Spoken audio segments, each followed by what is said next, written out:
Si le massif vosgien est réputé pour la richesse de ses forêts, il est aussi connu par les nombreux ruisseaux et rivières qui y prennent leur source. Sur les 27 variétés de poissons qui vivent dans les eaux du bassin de la Haute-Moselle, la truite fario est la plus répandue. Elle affectionne tout particulièrement les ruisseaux aux eaux claires et fraîches de la montagne.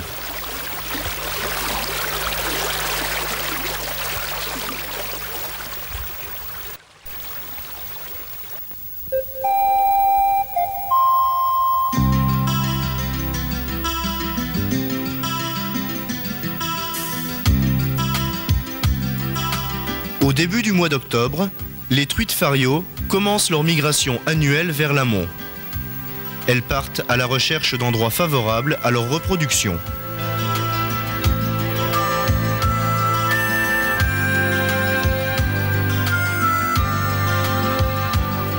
Après un parcours souvent semé d'obstacles, elles se rapprochent des sources, aux eaux plus claires et plus oxygénées.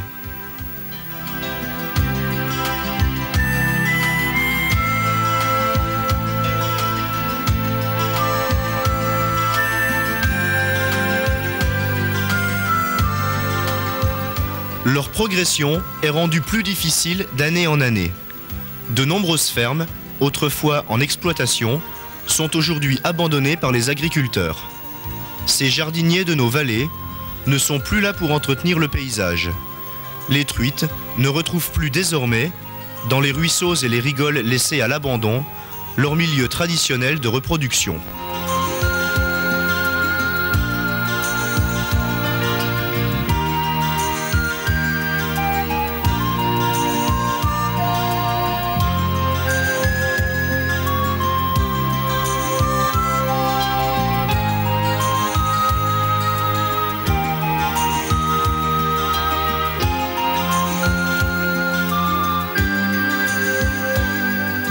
Il arrive même que le voyage soit interrompu par des obstacles infranchissables.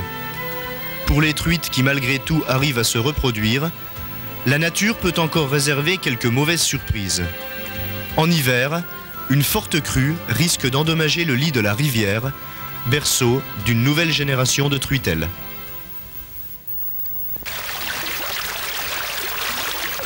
Pour éviter une disparition complète de la truite locale, quelques associations de pêche donnent un coup de pouce à la nature en produisant des truitelles avec un maximum de réussite. La Fédération de pêche des Vosges les encourage et les aide financièrement dans la création de petites écloseries.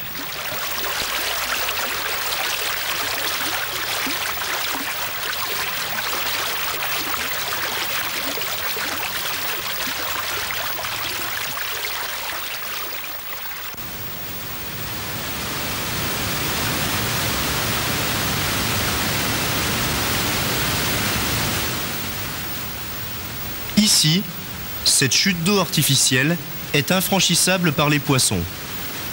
L'homme intervient en capturant dans ce piège des truites, mâles et femelles, prêtes à se reproduire, appelées géniteurs. Ce type de pêche particulier est effectué par des gardes professionnels. Le principe de la pêche électrique est simple. Un anneau métallique alimenté par un courant très faible, balaye toute la surface de l'eau. Perturbé par une légère décharge, le poisson monte en surface et dérive sur quelques mètres. Il est aussitôt capturé, puis déversé dans un récipient. Rassurez-vous, ces truites vont rapidement se remettre de leurs émotions.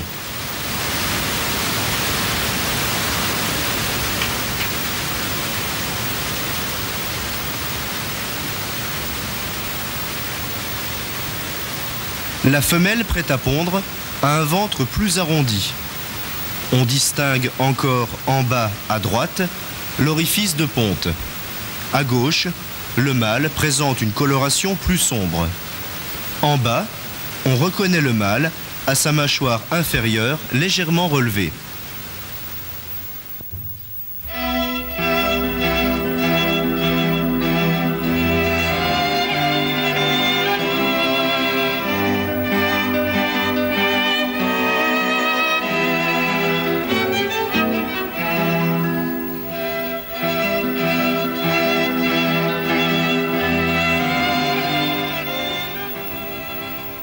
Les géniteurs sont ensuite séparés selon leur sexe. Tous les 4 jours, en pressant légèrement sur leur abdomen, on vérifie si les femelles sont matures pour la ponte. Vers la mi-décembre, quelques œufs sortent, les truites sont prêtes à pondre.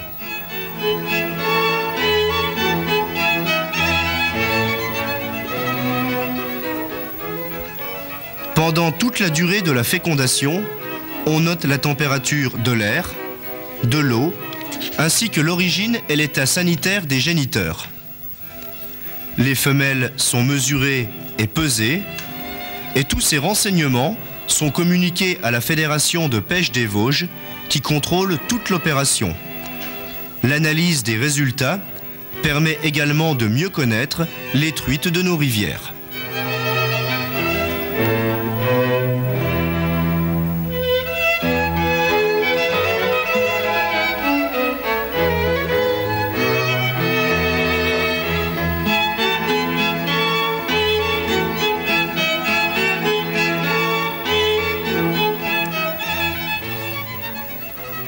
Les organes reproducteurs de la femelle sont constitués de 2 ovaires cachés sous la paroi abdominale. Dans la nature, c'est en contractant ses muscles abdominaux que la femelle va libérer ses œufs. En appuyant légèrement sur toute la longueur du ventre de la truite, on vide successivement les 2 ovaires. Une pression trop brutale pourrait crever la vessie natatoire du poisson et le tuer. Les œufs sont expulsés jusqu'au dernier par l'orifice génital.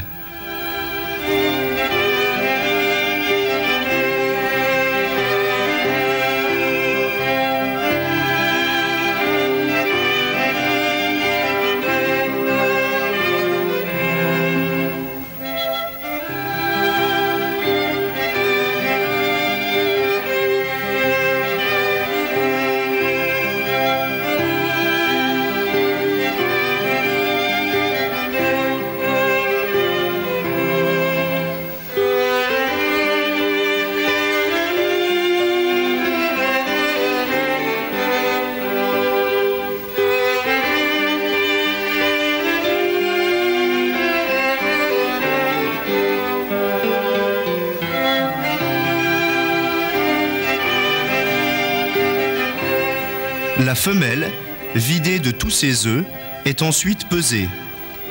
On peut ainsi calculer le nombre d'œufs récoltés.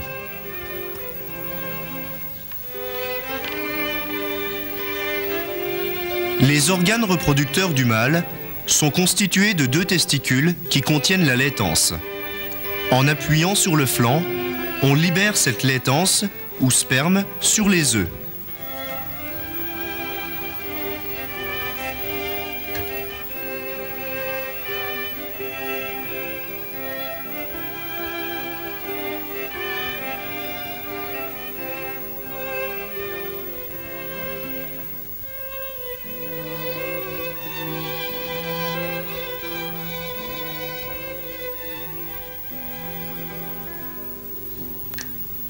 À l'aide d'une plume, on mélange doucement, toujours sans eau, pendant quelques minutes, les œufs et la laitance.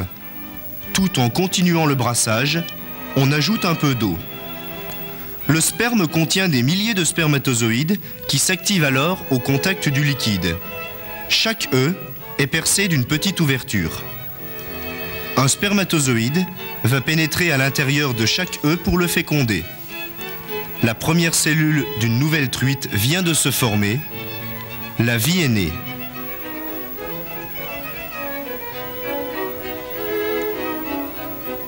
Les géniteurs, très affaiblis, sont ensuite relâchés dans la rivière.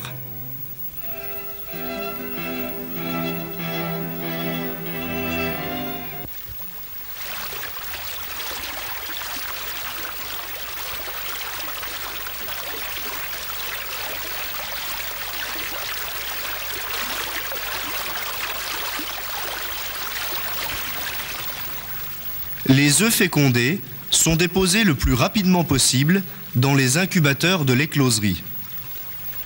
À l'aide d'une plume d'oie, Ils sont soigneusement étalés sur des tamis.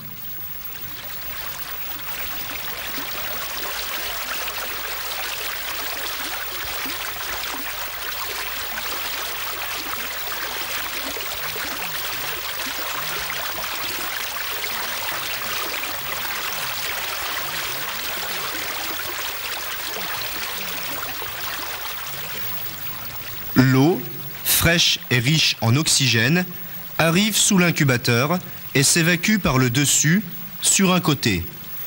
Cette circulation restitue le mouvement de l'eau dans les gravières des ruisseaux. À l'abri de la lumière, les œufs vont commencer leur lent développement.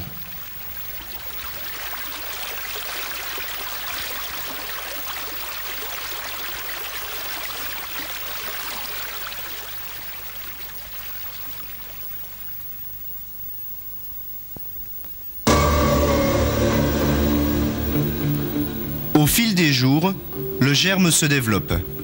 L'évolution de l'embryon dépend de la température de l'eau. À ce stade, les deux yeux sont bien visibles. Plus il grossit, plus le jeune alevin est à l'étroit dans sa coque et il s'agite.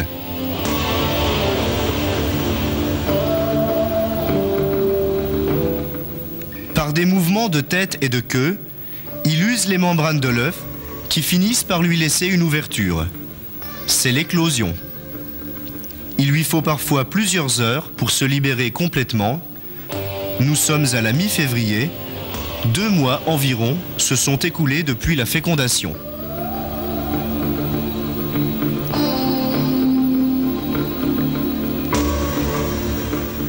La larve qui sort de l'œuf est un être étrange.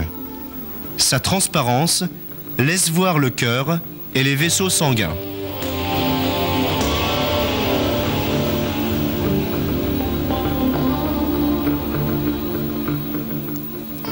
Un ballon, attaché à son abdomen, l'entraîne au fond de l'eau et gêne sa nage saccadée.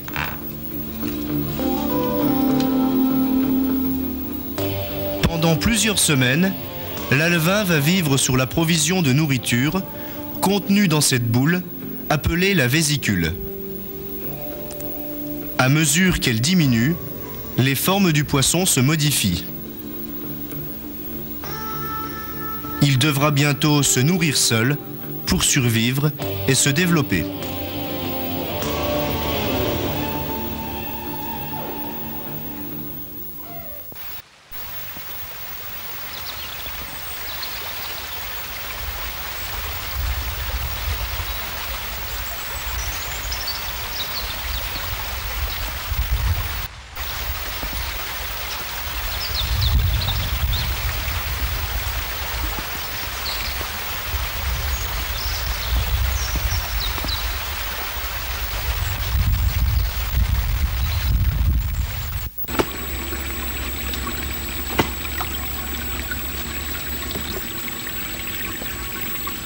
Avec des planches de mélèze ou des pierres, on aménage des petites retenues tout au long du ruisseau pépinière. Les niveaux, ainsi relevés, provoquent des cascades successives où l'eau s'oxygène.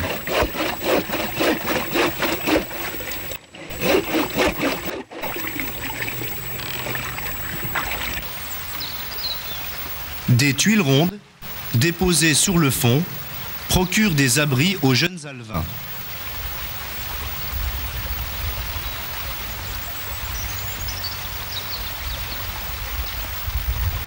En aval, une grille empêche la remontée des truites adultes de la rivière.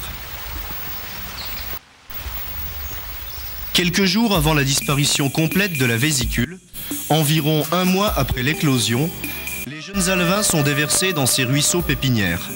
Ces ruisseaux, situés à proximité des sources, sont des milieux protégés. Le jeune alevin se nourrit de petites proies vivantes qu'il peut avaler. Il capture de jeunes larves qui dérivent dans le courant.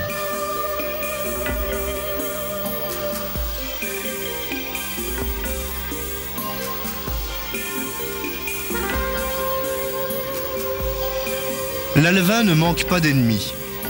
les larves aquatiques plus grosses que lui, comme la larve de Dytique, aux implacables crochets, la neppe, aux bras puissants, et les larves de libellules enfouies dans la vase. Il doit éviter les batraciens, comme la grenouille, la salamandre tachetée, qui ne fréquente les ruisseaux qu'au moment de la ponte, et le danger vient aussi des airs, avec le bec harpon du martin pêcheur,